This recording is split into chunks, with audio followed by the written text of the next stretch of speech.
Muibi, Ya. cerita malam ini gue mulai dari sosok kuntilanak yang gambarannya tuh udah identik buat kita semua. Kuntilanak putih. Dan kenapa kuntilanak ini jadi yang paling identik? Karena pada dasarnya kuntilanak jenis ini tuh emang paling sering nampakin diri. Betul, udah banyak banget cerita yang kayak gitu sih. Kuntilanak yang notabene nih emang suka nakut-nakutin aja, gak yang sampai bisa nyelakain orang. Ini cerita dari sebut aja Amel. Dia ini mahasiswi rantau di Jogja yang bukannya dapetin kosan, dia justru dapet kontrakan rumah beberapa petak dengan harga murah di dekat kampusnya dia. Rumah yang sebenarnya tuh bersih, cuma emang udah lama kosong. Lebih tepatnya kosong dari manusia. Tapi gak pernah kosong dari makhluk gaib. Oke. Ini kejadian di pertengahan tahun 2017 lalu. Amel ini keterima di salah satu kampus di Jogja pakai jalur beasiswa. Bisa dibilang secara ekonomi keluarganya Amel nih biasa aja. Makanya pas keterima dan akhirnya berangkat ke Jogja, dia ini cuma dibawain duit pas-pasan. Tapi emang mungkin rezekinya dia, gak butuh waktu lama buat nyari tempat tinggal. Dia ini kayak langsung diarahin aja ke salah satu ujung gang sempit deket pasar dan rel kereta. Dan di sana udah ada rumah kecil kayak rumah tua gitu, tapi cukup bersih sama rapi. Di dalamnya udah ada beberapa perabotan yang keisi dan secara harga sesuai lah sama budgetnya si Amel. Makanya langsung diambil sama dia. Dan persis pas mau pakai rumah ini, si ibu pemilik rumah tuh cuma nitip pesen, "Mbak, rumah ini sempet kosong lama. Jadi kalau malam katanya suka ada suara-suara aneh. Tapi Mbak gak usah takut, itu bisa jadi cuma suara angin atau kucing aja." Di situ si Amel ngedengernya cuma senyum. Walaupun katanya pas si ibu ini pulang, Amel nih ngeliat kalau ibu ini tuh kayak ngusap kusen pintu rumah ini pakai kembang gitu. Sambil kayak bisik-bisik pelan pakai bahasa Jawa.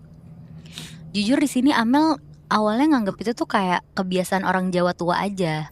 Tapi pas Amel masuk ke kamar terus bersih-bersih, dia ini ngerasa kayak ada yang ngeliatin dia. Terus di kamar mandi, sudut plafonnya ini kelihatan lebih gelap, padahal lampunya tuh terang. Dan anehnya, ada wangi kembang kantil, tapi kayak semerbak gitu. Samar-samar, lembut, tapi nusuk. Padahal ya belum ada pewangi ruangan yang dipasang. Nah, udah tuh, minggu-minggu pertama semuanya kerasa biasa aja. Rumahnya kerasa adem, karena emang di sekitar situ juga banyak pohon. Tetangga sekitaran rumah juga pada ramah, tapi setiap Amel ngomong kalau dia tinggal di rumah itu, obrolan tuh jadi langsung keputus gitu aja. Mereka lebih milih cuma ngasih respon senyum ke si Amel. Tapi ada kebiasaan aneh yang hampir kejadian di setiap malam. Kucing-kucing tuh suka kayak ngumpul persis di belakang rumah sambil terus-terusan ngeong. Dan gak tahu kenapa, sampai suatu malam, pas Amel ini lagi begadang sambil ngerjain tugas, Amel tuh ngedenger pintu kamar mandinya dia tuh kayak berderit pelan gitu. Padahal dia yakin banget pintunya tuh selalu ditutup rapat. Amel di sini nyoba ngecek dan ternyata pintunya tuh emang udah kebuka dikit. Kayak ada angin yang ngedorong dari dalam lah. Tapi yang bikin merinding di lantai kamar mandi, ada bekas telapak kaki basah. Yang satu ngarah keluar, tapi satunya lagi tuh hilang. Terus di beberapa hari setelah itu, gangguannya ini makin jelas lagi Setiap malam Jumat, persis di setiap jam 2 pagi, katanya si Amel ini sering tiba-tiba kebangun gara-gara muncul bau kembang kantil. Lebih kuat lagi dari yang pertama kali dia cium. Dan wangi ini tuh muncul sumbernya dari arah balik dinding kamar mandi. Tapi makin deket sama kamar mandi, sekarang gak cuma ada bau doang. Lirih kedengeran kayak ada suara perempuan ketawa pelan. Si Amel nih gak berani buat langsung buka pintu. Dia takut kenapa-napa lah, apalagi dia sendirian kan. Pelan-pelan dia ngambil kursi buat dinaikin, terus ngintip dari lubang jendela di atas pintu. Tapi pas dicek, gak ada siapa-siapa kosong. Tapi baru juga Amel turun dari kursi, tiba-tiba ada suara. Aduh. Terus di situ Amel langsung buru-buru lah nempelin kupingnya ke tembok kamar mandi. Dan jelas banget, itu kayak suara nafas gitu. Kayak emang ada seseorang yang berdiri, posisinya tuh deket banget. Terus tiba-tiba langsung mati tuh listrik seisi rumah. Bener-bener gelap banget. Dan di dalam kegelapan itu, Amel nih ngeliat ada bayangan putih lewat depan dia. Bukan dari arah kamar mandi, tapi kali ini bayangannya ini tuh di ujung ruangan lain. Dan bukan bayangan biasa. Bayangannya ini kelihatan badannya tuh tinggi, rambutnya panjang, Dan dia tuh gak nyentuh lantai, Muy, Bi. Oh. Sampai puncaknya, akhirnya datang juga nih di minggu ketiga Amel tinggal di sana. Amel di situ mandi agak maleman karena emang baru selesai lah ngerjain praktikum. Pas dia lagi keramas, di situ air keran tiba-tiba berhenti. Padahal ember dia juga airnya tinggal dikit. Pokoknya nggak akan cukup lah nih buat bilas. Nah kebetulan tuas keran utamanya buat ngalirin air tuh ada di salah satu sudut kamar mandi. Akhirnya pelan-pelan dia ngelangkah lah sambil ngeraba-raba buat nyari handuk, buat ngusap mukanya dulu lah biar bisa buka mata. Akhirnya kepegang tuh, Amel langsung ngelap mukanya. Tapi si handuk ini tuh beda teksturnya kayak biasanya. Beneran halus kayak kain, terus bau bunga. Tangan Amel makin ngeraba si handuk ini makin ke arah atas kan. Tapi pas makin ke atas kok jadi kayak ada rambut.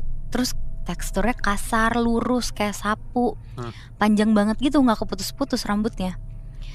Di sini si Amel mulai nyadar kalau ini tuh bukan handuk, tapi lebih ke orang berdiri di depan dia. Apalagi ditambah kedengeran ada suara nafas berat itu. Tanpa ngebersihin mukanya, dia maksain diri lah buat ngebuka mata. Walaupun udah pedes banget nih rasanya kena shampoo.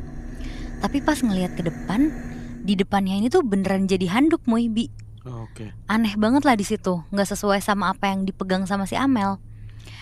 Singkat cerita, ada satu malam si Amel ini nyoba cari tahu lah ke tetangga-tetangga sekitar dia. Dan katanya ternyata rumah itu tuh dulu sempat ditempatin sama bidan yang meninggalnya tuh gak wajar.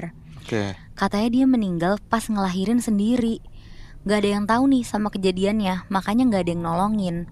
Terus si bayinya jadi meninggal juga. Dan kuburan bidan ini ada di pemakaman warga.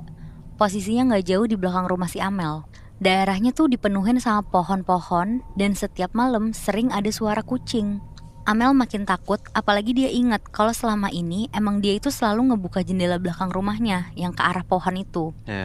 Di situ Amel buru-buru balik ke rumah, dia lari ke arah jendela belakang dan bener aja, bau bunga selama ini tuh sumbernya bukan dari kamar mandi dia, tapi dari jendela belakangnya yang gak pernah dia tutup. Akhirnya langsung ditutup lah sama dia jendelanya, jauh di depan dia. Tiba-tiba tuh dia ngeliat ada siluet perempuan pakai baju putih berdiri di antara pohon. Makin lama makin ngedeket ke Amel tanpa jalan. Dan itu tuh kuntilanak, Muy, Bi. Tangannya pucet, badannya basah, terus rambutnya tuh panjang nutupin muka.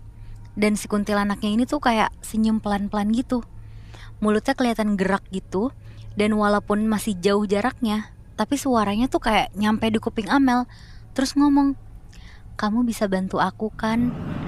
Sambil ditutup pakai senyum yang makin lebar. Wah, di detik itu juga Amel langsung lari ke ruang tengah. Dia mau keluar dari rumah, tapi pintu rumahnya ini tiba-tiba kayak kekunci sendiri. Di situ Amel terus-terusan teriak-teriak, tapi tetangganya kayak nggak ada yang denger dia.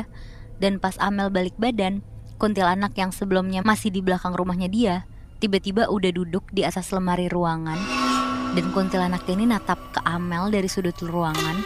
Mulutnya tuh gerak pelan-pelan, tapi nggak bersuara. Terus dia terbang turun pelan-pelan. Dan di sini badannya Amel benar-benar nggak bisa gerak sama sekali. Matanya panas, terus satu badannya tuh kayak menggigil gitu.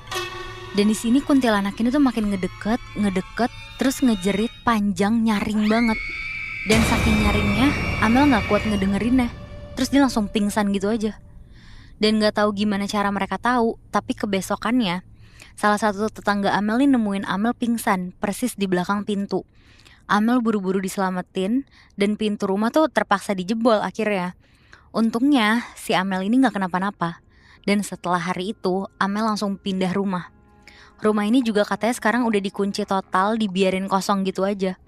Terus si Amel juga udah gak pernah diganggu lah sama si kuntilanak yang emang masalahnya belum selesai ini. Pokoknya dia tuh sampai sekarang masih nyari siapapun yang bisa bantu dia lahiran. Dan intinya satu pesan titipan dari Amel buat kita semua, apalagi yang lagi nyari tempat tinggal. Tolong hati-hati sama yang namanya tempat tinggal murah. Karena kadang yang murah itu justru bisa jadi yang paling mahal, karena harus dibayar pakai perasaan takut setiap malamnya. Cing, setuju gue. Tapi kayak gue lebih mikir ke si kuntilanak itu ya. Kan tadi lo bilang dia bidan ya, Nat? Iya benar. Dia tukang ngebantuin orang lahiran, tapi dia sendiri yang lahiran sendiri tuh sampai meninggal, akhirnya gentayangan kan? Iya, gak ada yang bantuin sama sekali. Gue sangat amat setuju memang dengan harga murah yang lo harus wanti-wanti gitu ya dalam hal apapun sih, nggak cuman rumah, barang-barang atau apapun, nggak cuman karena mistis ya, tapi di balik harga murah pasti ada sesuatu yang harus